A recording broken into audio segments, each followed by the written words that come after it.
Boa noite, José Rocha Diniz. Muita polémica à volta desta lei do regime de garantias que não vai ser votada, há um adiamento, e ontem uma grande manifestação de protesto. Isto é quase uma pescadinha de rabo na boca. Eu desde o princípio disse que este projeto, que esta proposta de lei, este projeto de lei, era uma grande atrapalhada. O timing é mau, porque já estamos num ano eleitoral, portanto é muito mau, e foi preciso 15 anos para fazerem um documento que todas as democracias têm. Bom, agora vamos ver o conteúdo. Em relação ao conteúdo, ainda antes do conteúdo, há uma outra coisa que é importante dizer, que é o facto de, numa terra onde são feitas consultas a todas as coisas possíveis e imaginárias, incluindo questões meramente técnicas de obras públicas que a maioria das pessoas não tem, que não são políticas, sobre esta matéria, que é eminentemente política, não foi feito. O pessoal fala em black box. Não, ele fala de black box da Comissão, não é? Exato. Mas eu isso também não concordo que saia de uma Comissão e entre por outra, porque isto é obviamente um passo para acabar com esta legislação. É preciso saber ler nas entrelinhas, não é? Esta legislação, tal qual como está, vai acabar, isso não há dúvida nenhuma. Os outros problemas são, eu tenho ouvido muito falar sobre o problema da quantidade de dinheiro que é dado às pessoas que não são funcionários públicos. Há uma outra questão mais importante, que é o saber se se trata, o que tem o documento fala da imunidade do chefe do Executivo ou da impunidade do chefe do Executivo. As coisas são diferentes. Imunidade é, enquanto ele é chefe do Executivo, não pode ir a juízo. Impunidade é, nunca pode ir a juízo. Está acima da lei. E isto é que não está muito bem definido, não sei, não conheço as palavras concretas, porque ainda por cima devem ser em chinês, e saber, portanto, não sei neste momento, o que é que está verdadeiramente escrito Neste momento já tem direito à imunidade, o desempenho do cargo. A imunidade já tem, e portanto não sei se terá que agora vir esta legislação propor a impunidade.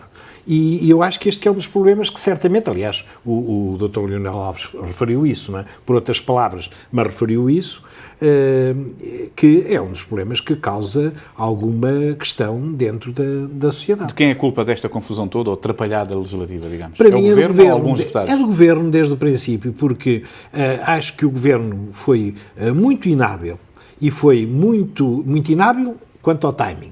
E foi também muito lento na preparação deste documento, porque teve 15 anos para fazer isto. Se isto tivesse sido feito numa outra altura, altura em que ainda não se previa alterações no governo, portanto, porque foi o próprio chefe do Executivo que disse que ia haver alterações no governo. Ora, quer dizer, atira para os possíveis secretários a responsabilidade de estarem a criar leis também para si. E depois há o problema do ex-chefe do Executivo, Edmundo O, que também é apanhado pelo meio disto, não é? Porque ele ainda por cima, ele estava na privada, não é?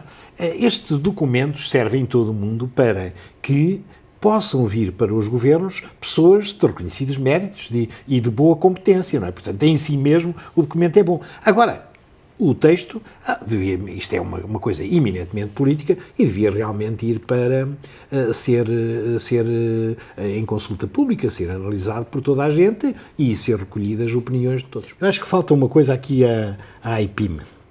Já disse, encontrei-o aqui e já disse aí ao Presidente.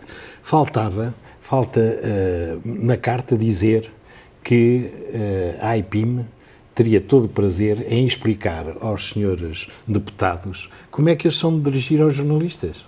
Como é que hão de falar com os jornalistas? Porque há aqui uma falta de senso, uma falta de respeito, até uma falta de educação, que não passa pela cabeça de ninguém, só sucede aqui. Mas porquê? Estão habituados lá a dirigir as fábricas e lá as construções imobiliárias e, portanto, tratam toda a gente da mesma maneira. Bom, por outro lado, também é preciso dizer que os jornalistas de Macau têm alguma responsabilidade nisto, ao não quererem avançar com a profissionalização, porque são mais umas pessoas que andam a fazer uma profissão que se chama jornalismo e que eles não entendem como uma verdadeira profissão. De qualquer modo, isto é absolutamente lamentável e acho que a Assembleia Legislativa devia tomar uma posição. José Rocha Diniz, era esperado este resultado, uma vitória do PS, embora magra em relação à vantagem sobre o PSD e CDS.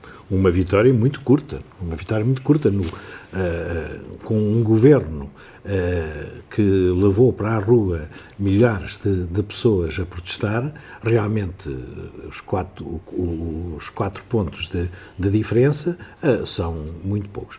Todos perderam votos. Toda a gente perdeu votos para a abstenção. Não é? A abstenção foi elevadíssima, mas é sempre. A abstenção foi elevadíssima. E, verdadeiramente, a única pessoa que ganhou as eleições foi o Dr. Marinho Pinto, porque ele conseguiu dar 7% de votos a um partido que normalmente andava por 0, qualquer coisa. Portanto, esse é que verdadeiramente ganhou as eleições. Mas o resultado da coligação Aliança Portugal, que é a coligação governamental, é o mais baixo de sempre, em atos eleitorais. Sim. Significa, portanto, que foi mostrado um cartão vermelho ao governo? Eu acho que o professor Marcelo tem toda a razão. Houve uma grande derrota e houve uma pequena vitória. Uma grande derrota da Aliança Portugal e houve uma pequena vitória do Partido Socialista. Isto é, era previsível, apesar de tudo, que era previsível que os votos se deslocassem, os votos perdidos pela Aliança Portugal fossem para o outro partido do Arco do Poder. E não foram. E não foram porquê? Certamente agora o Partido Socialista tem que pensar... E onde é que estão esses votos? Bem, alguns deles, a maior parte deles foi para a abstenção, isso é óbvio, não é? Foi para a abstenção. Depois, aqueles 7% do Dr. Marinho Pinto certamente há ali muita gente do Partido Socialista. Até por uma razão muito simples, é que o Dr. Marinho Pinto esteve para integrar a lista socialista, mas como não lhe deram as garantias que ele esperava, e agora nota-se perfeitamente que ele tinha toda a razão em esperar essas garantias, não é? Porque ele foi eleito, já se sabia, aliás, nas últimas sondagens que ele tinha muitas hipóteses e realmente foi eleito e até ainda pode vir a ser eleito o número 2 dele. Não é? Este resultado não põe em causa a legitimidade do governo? Não põe, porque isto são eleições europeias, mas também não há nada para fazer quando, por exemplo, o CDU teve um aumento de votos, teve um aumento de percentagem. Não é? De 10 para 12. Sim, de 10 para 12, mas depois, verdadeiramente, não sei se já notaste, mas são 400 e poucos mil votos. O total dos votos que teve são 400 mil e tal mil votos. O que quer dizer que estamos a falar de muito pouca gente que foi votar e, portanto, que há umas percentagens enganam um bocado. Eu acho que toda a gente perdeu. O que é que se nota? Nota-se, quer em Portugal, quer na Europa, nota-se o seguinte: quem nunca teve, ganhou ou tem melhores votações, quem nunca teve responsabilidades governativas ou não há percepção dentro desses países de que tenham tido essas responsabilidades. Todos os outros já perderam. Mesmo, por exemplo, como é que se entende o facto do esvaziamento do Bloco de Esquerda? Entende-se, ou mesmo a incapacidade mobilizadora do Partido Comunista, que reconhecidamente tem uma capacidade mobilizadora formidável em todo o país. Aliás, ele está na base da maior parte das grandes manifestações que existiram contra este governo. Portanto, realmente há uma falta de ligação entre a população e os partidos, que é muito preocupante e que tem que ser analisada pelos partidos. Não é? No caso do Partido Socialista Português, é fácil de perceber também uma coisa. É fácil de perceber que há uma fissura relativamente pronunciada entre quem foi escolhido para secretário-geral e quem toda a gente queria que fosse escolhido, mas ele não quer ser escolhido. Estamos a falar do António Costa. Do António Costa. E realmente esta falta, esta incapacidade de abdicar de ser e do outro de querer ser, não é? Porque verdadeiramente o António Costa é que desistiu, e esta incapacidade de o convencerem a ser o candidato, porque se calhar tem outras perspectivas em termos eleitorais, está a prejudicar claramente o partido. Está claramente a prejudicar o partido. Talvez com o António Costa tivesse sido possível agarrar mais do eleitorado que saiu da aliança e até eleitorado que não foi votar. Jairo Samias, obrigado e Obrigado, até para a Jorge. semana. Até para a semana.